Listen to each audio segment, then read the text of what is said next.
Hey guys, welcome to Rootstem Gaming. I've got some Crimson Fists in front of me. Today we are going to be basically doing a tutorial on how to apply transfers to miniatures. Now, you're going to be able to apply a transfer to a miniature. This is for any miniatures. This is not just for Games Workshop ones. This applies to any, but currently, at the time of recording this, I am doing up my own Crimson Fist army. For once, it is not a commission. This was a rescued Land Raider, which should be out a week before this video, and these were actually second-hand Crimson Fists that I managed to purchase. So we're going to show you how to apply transfers to the actual model. Now, what I use for transferring, or using to apply my transfers, is these two formulas. This is micro sol and micro set. And you also need some water and a trusty brush and possibly some tweezers if you are that way inclined. I am not, so I don't need any. So first things first is picking the transfers that you actually want to put onto the model. Now, I'm not really wanting a lot of transfers on my Land Raider because I managed to get hold of these were little circular discs that you could get from a drop pod, and I got one for my Blood Angels. So I basically saved the fist ones, and there's 4 of them, and they're all over the side of the tank. So I no longer need to tell people that this tank belongs to the Crimson Fists. But I am going to use some numbers, and they're going to be put into this particular area down here. So I've got some old school Roman numerals in the marks of 3. So I'm going to put them on my tissue. This is just standard kitchen roll that I've doubled up. Some people use a sponge.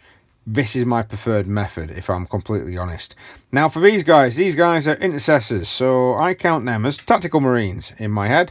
So I've actually gone and got, from my sets, we've got 2 tactical counters. That is actually the Dark Angel tactical symbol, rather than the standard one for Imperial. But the reason I'm doing that is because the Crimson Fist symbol is also the same colour, the same coloured red. Which will fit better when it's actually going onto the model. Now, normally, this just applies to Space Marines, not if you're getting any other figures. But normally you put the insignia on the left shoulder pad and you put the tactical symbol on the right shoulder pad. I am doing it the other way around. That is simply because I've got some Beaky Marines, and on the Beaky Marines, in actual fact, you had the symbol with your symbol was on your right shoulder, because the left one was a studded ablative shoulder plate. This is sound really sad and geeky, but that is the reason why it's reversed. So basically it's to try and match the rest of my army, although I did do one squad with it opposite, which I really regret and I can't sort out. So what we're going to do, we're just going to put some water. I actually apply the water over the top and I just smother these in the water. This is an old Airbrush Flow Improver bottle, which I've just filled with standard tap water. Some people used ionized special waters, and I am not that guy. And then we just need to wait for these to loosen. You can test them with your brush.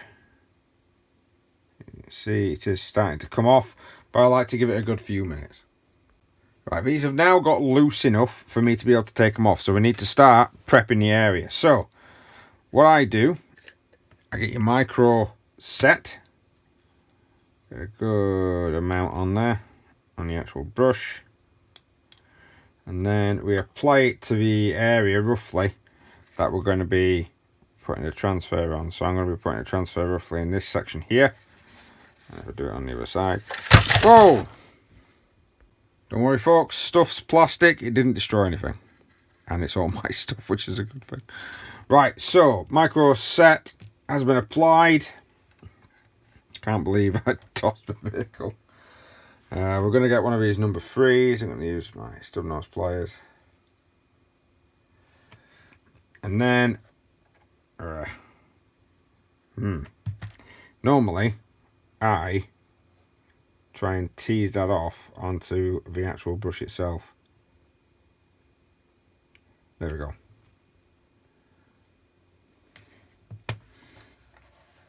get towards the area. We can still see this, yeah we can. Apply as best we can, and then put another layer of micro set over the top. Let's just reapply a bit on this side, and we just rinse and repeat from the other angle. So that's been put on, so we've got a number 3 on both sides of the vehicle. We're going to let that dry just to make sure that gets set in, and then we're going to work on these. Now these are curved shoulder pads. This is actually quite irritating, so we're going to put quite a bit on the shoulder pad. Try and get it all over the shoulder pad as much as you can, and I try and saturate it, so I put a bit more than I normally would when it comes to Space Marine shoulder pads. The reason I'm using the Space Marine is because they are the worst when it comes to putting transfers on. So while I've got it,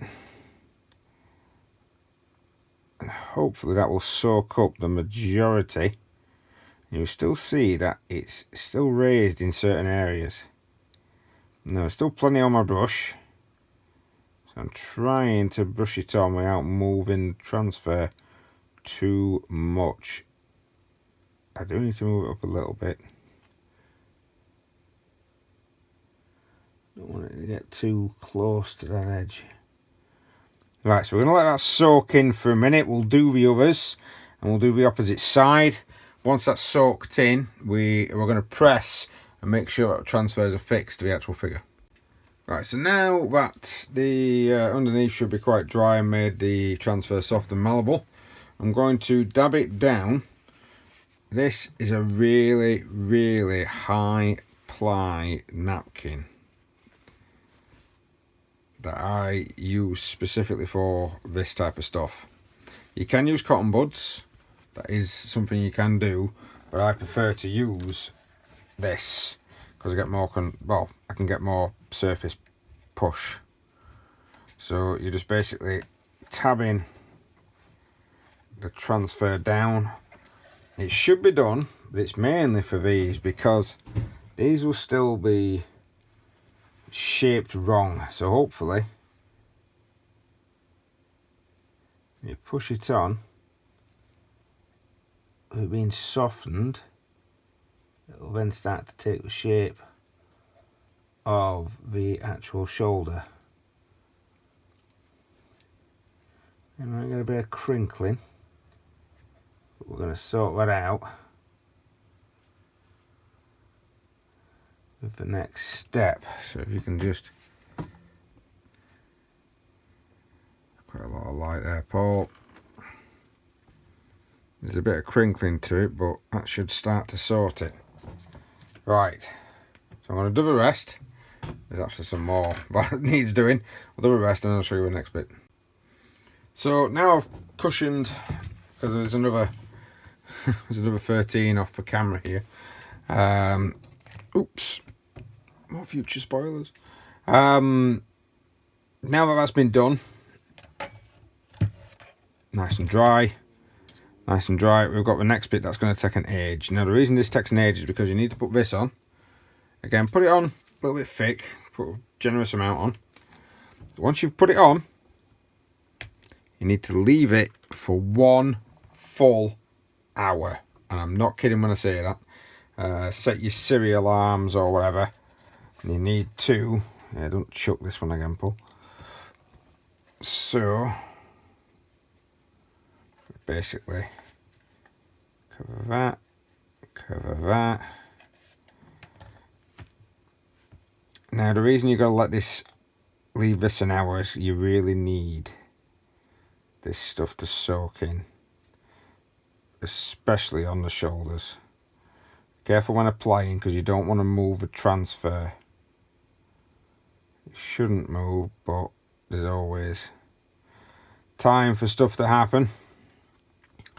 Then once that's finished, you need to apply micro salt again and give it another half an hour. And if the transfer as well is still a little bit bumpy, it's still a little bit sticky uppy after the hour, go back over it with your cotton bud or your high ply tissue, go back over it again, just to flatten it down before doing the final bit for the half an hour. And then once an hour and a half's gone by, we'll get on to the next bit. So once that's dry, you can even reapply it a couple more times if you want to, giving half an hour between each session to make sure that the transfer is going to be completely flat.